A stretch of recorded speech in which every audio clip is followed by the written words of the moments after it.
The Puck Portfolio with Andy MacNeil. Hey, welcome to the Puck Portfolio. I'm Andy MacNeil, your host. I'm here on weekdays to provide NHL projections, betting advice, and strategies to help you make informed bets throughout the NHL season. This show is sponsored by NorthStar Bets, available across Canada. You can check out NorthStar Bets via the link in the description below. They offer early odds on the next day's NHL games, which, like I always say, we really appreciate on this show. Helps us get out opinions and projections as early as possible and make the most out of them. So things have been going pretty great on this show. If you're just tuning in for the first time, it's been a hell of a run. Jake, can we pull up the betting record, please? All right, yeah, it's been a hell of a run. Just gonna pull it up here myself so I can look at it. 65 wins, 45 losses, 19.1 units of profit. And this is mostly, I mean, we started out at the start of the season, we were betting, some bigger plays, some 2 unit plays here and there. But, for the better part of the season, we've been just chugging along with 1.5 unit plays here. So 19.1 units of profit, 15.9% return on investment, 2.4% closing line value frequency, not great. I'd like to see that a little better. Had some nights where just nothing kind of went my way as far as the market goes. But the results are what matter at the end of the day, and the results have been killing it. The average odds plus 106. That's what we're betting, on average, and we're hitting 57, almost 58% of our bets right now. So great job here on the Puck Portfolio. Things have been chugging along. Another small winner on Monday. The Flyers getting their second win in a row over the Penguins. Their second win in a row in extra time over the Penguins. Philly, man, they are not going away, and they are. Tyson Forrester, like this kid is was drafted to be a sniper, and now he's looking like maybe the best two-way player that the Flyers have. What did you think of the Canadians' performance on Monday, Jake? They got the win over the Kraken 4-2.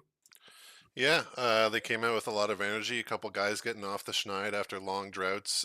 Sean Monahan had 2 goals. Josh Anderson finally scored his first goal of the year. I think everybody in Yeah. the crowd kind of breathed a sigh of relief. But yeah, they kind of took it to the Kraken early. The Kraken sort of built some momentum later on in the game, but they came out with a lot of energy, and it was good to see. Now, as far as Josh Anderson goes, his goalless drought goes back to last season, right? I mean, it was stretched. I think last week I heard 25 games or something like that.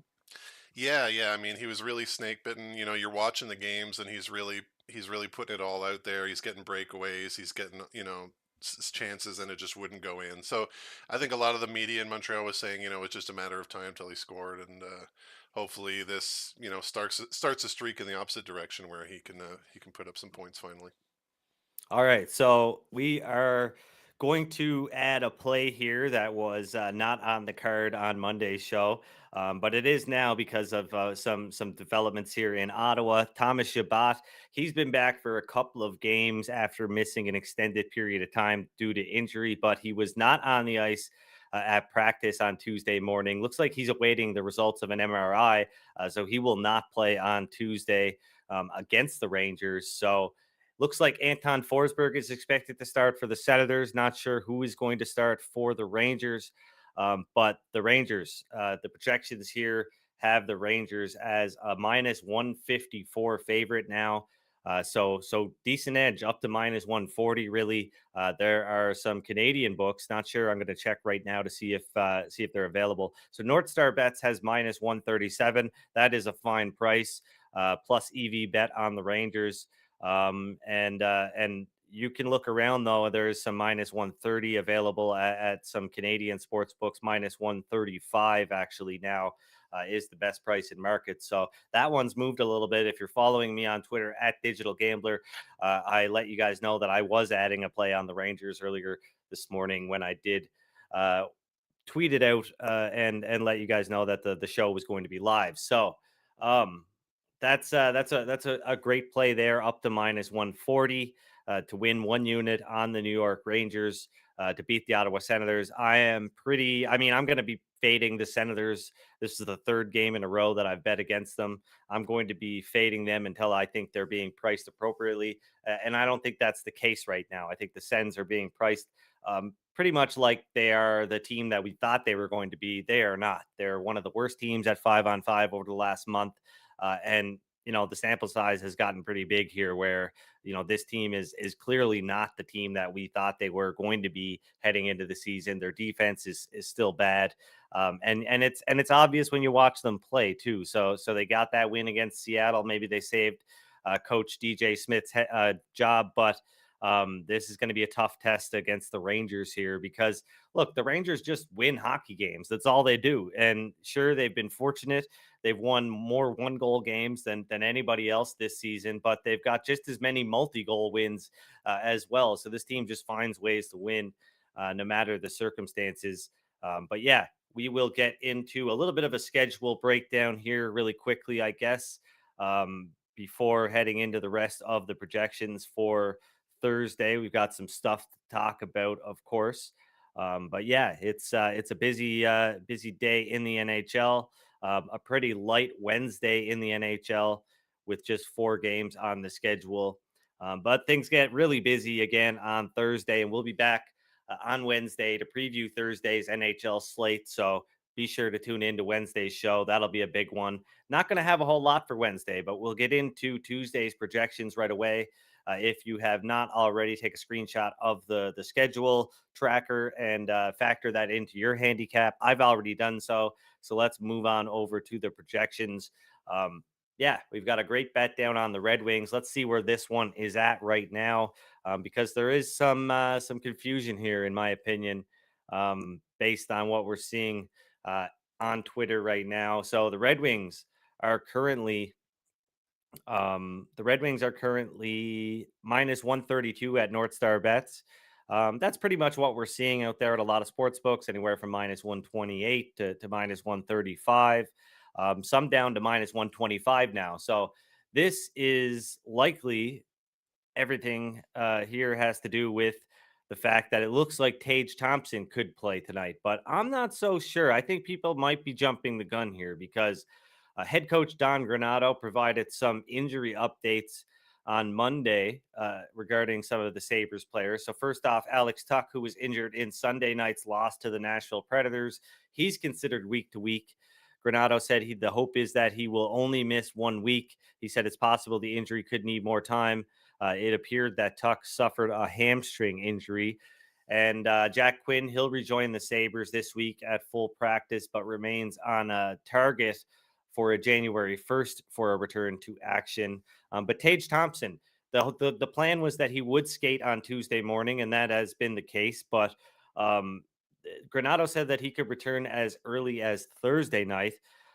His status as a very tight day-to-day, as described by Granato, and he's been out since suffering the upper body injury that he suffered back in mid-November against the Boston Bruins. So the plan was for him to return as early as Thursday, not Tuesday.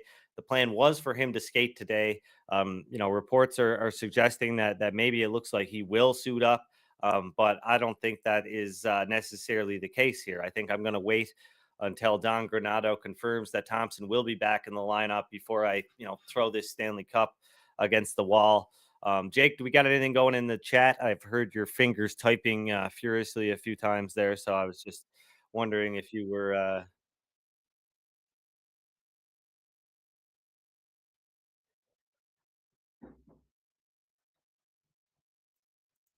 Joe Yerdon on Twitter, who covers the Sabres, right?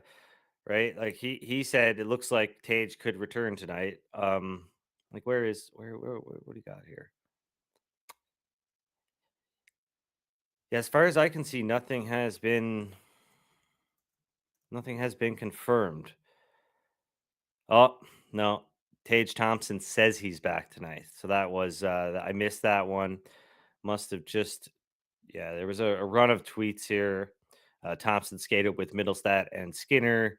Thompson says he's back in tonight, according to Joe Yearden of Bleacher Report. So, yeah, that's too bad. But at least we got a good price on the Detroit Red Wings. I would expect this one to come back a little bit here. No, I'm not going to buy out. The Sabres are sure going to get a boost from having Thompson back in the lineup, but Tuck is out as well, so that certainly helps the Red Wings. And yeah, the Detroit, they've been in just about every game this season. They have 9 multi-goal wins this season, so I'm not worried about the Red Wings. Would not bet them now at the current odds, of course, but happy to get them at minus 110 regardless. The LA Kings at the Columbus Blue Jackets. Look, the Kings have 14 wins. They've won 11 games by 3 goals or more. They're a perfect 9-0 on the road. They've won every road game in regulation. This is going to be a tough test for the Blue Jackets. Looks like Elvis Merzlikins will get the start tonight for LA, but no bet on this game as the odds are, pretty much where I think they should be, a little bit higher now on the Kings, minus 213 favorite at NorthStar Bets. But yeah, that is going to be a tough test for the Blue Jackets.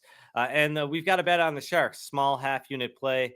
Look to have got some value there, I guess, with um, look to have some value, but since Ilya Sorokin's announcement as the starter, the Sharks, the number is out of control here, right? Like, does this mean Dobson and Nelson are going to play in this one? I don't know, because they are day to day right now, and so there is nothing out there on that tonight. So all right, some updates from Buffalo. Let's circle back to the Sabres for a second. Alex Tuck, he'll be out around 7 to 10 days. Jordan Greenway will be out around 7 to 10 days. Tage Thompson will return on Tuesday. Jack Quinn skated Tuesday, but will not return yet. As I said, the team's still expecting him around January 1st. So that's it for the Sabres updates. Let's go Red Wings. But yeah, the San Jose Sharks, the line is now up to plus 275 at some sports books, plus 245 at NorthStar Bets. Looks like they're getting Sturm and Zadina back tonight. Not that that's going to move the needle all that much, but hey, it helps to have some NHLers. Look, it's Sharks or nothing for me. Looks like a bad price at plus 235. Did look like a good price, but a strong move towards the Islanders here. The Islanders, their metrics are dreadful. They're hanging around in a lot of games, but I certainly wouldn't be able to lay any kind of price like people are laying on this New York Islanders team. And as you know, the Sharks have been cleaning up lately as huge dogs. So go San Jose, go.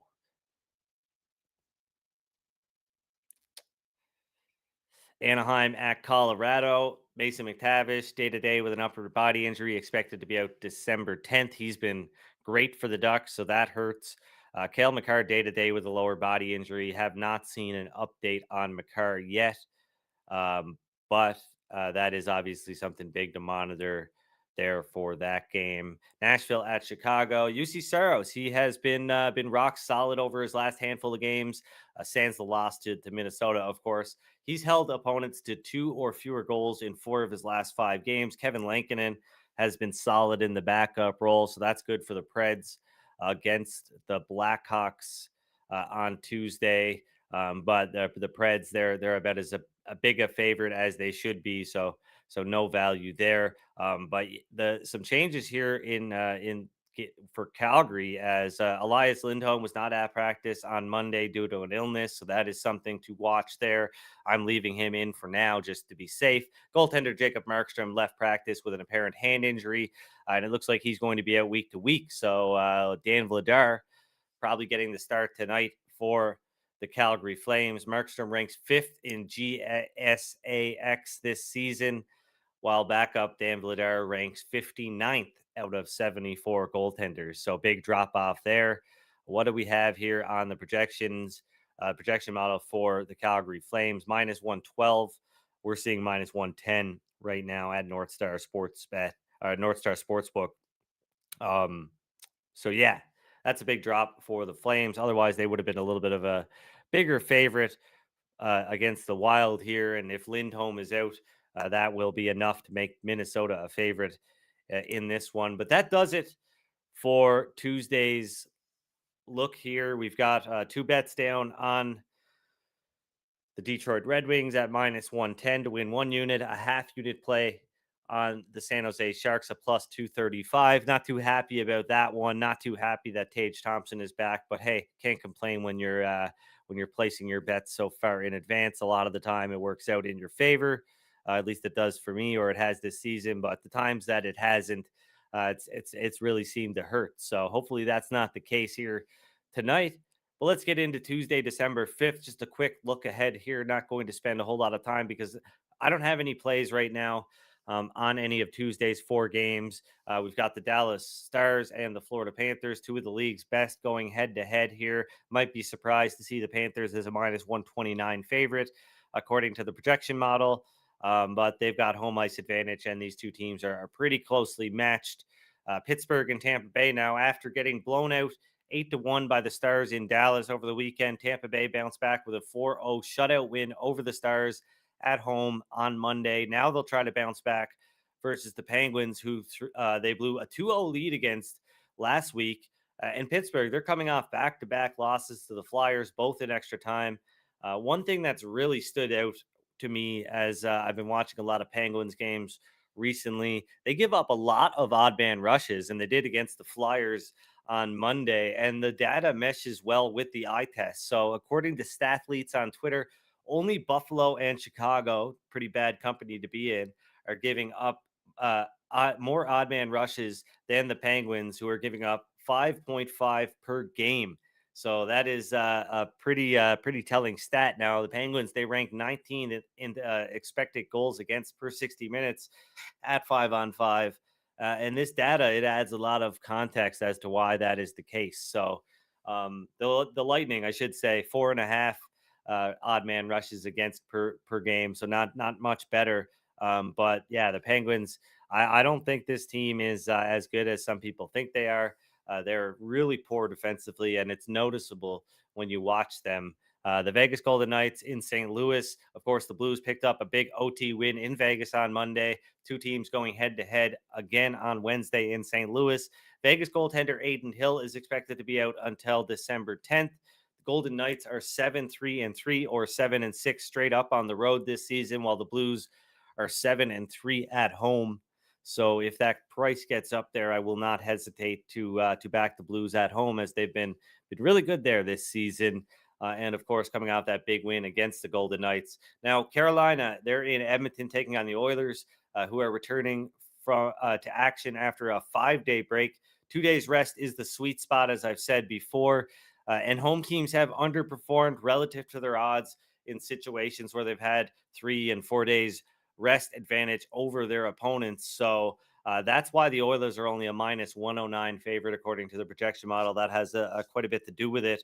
Rest, not necessarily a weapon, kind of talking about rust at this point. So it'll be interesting to see how the Oilers perform against the Hurricanes, who are coming off a loss to the Winnipeg Jets on Monday. But yeah, that pretty much does it. Jake, do we got anything else to get to before we get out of here? No, not really. Chat's been a little bit quiet today. Thanks for everybody for tuning in. Who has? But yeah, good show so They far. got all their goodies on Monday's show, Yeah, and that's right. It was mostly Habs talk in the chat today, and a little bit of little Tage stuff too. People thanking you for calling the Habs yesterday, and made a little bit of money on that. And yeah, it's a good stuff. yeah, unfortunately, I didn't officially give that one out, but definitely Habs or nothing. This is the Kraken. That kind of team, right? They're like you get them in a game against the Maple Leafs or somebody like that. You expect them to, maybe raise their game a little bit, keep things close, score some goals. But then they play a team like Montreal. I think that carries over a little bit in the market, where they're sometimes too big of a favorite against some teams that they are probably a little bit more closely evenly matched with than you would think. And the Canadians made good on that last night. Bet an underdog every once in a while, right? Like I see I don't follow too many people, but there are a few people that I follow, mostly just for entertainment value. as far as checking out what their picks are every day. Just like to see what the squares are on, and um, and it's just that's what I come away with most days. It's like, man, you guys only want to bet favorites, right? Like a lot of people out there, they just can't stomach betting underdogs. You got to stomach it because the dogs win. The dogs bark, right? So you got to be able to stomach betting underdogs, ugly teams in the NHL. Hopefully, an ugly team, the San Jose Sharks, will come through for us on Tuesday. But like I said, we'll be back on Wednesday with a jam-packed show. I'm going to start getting set for Wednesday's show today. Looking ahead to Thursday's NHL action. Of course, got a big slate on Thursday, so you won't want to miss Wednesday's show. Although there are only 4 games on the docket for Wednesday, it's going to be a big show, one of our biggest shows of the week. If you have not already, please like this video. It helps out a ton. A lot of you liked Monday's video. I really appreciate it. Numbers were great on that video, so thanks a lot. But yeah, subscribe to the Canada Sports Betting YouTube channel if you have not already. I will see you on Wednesday.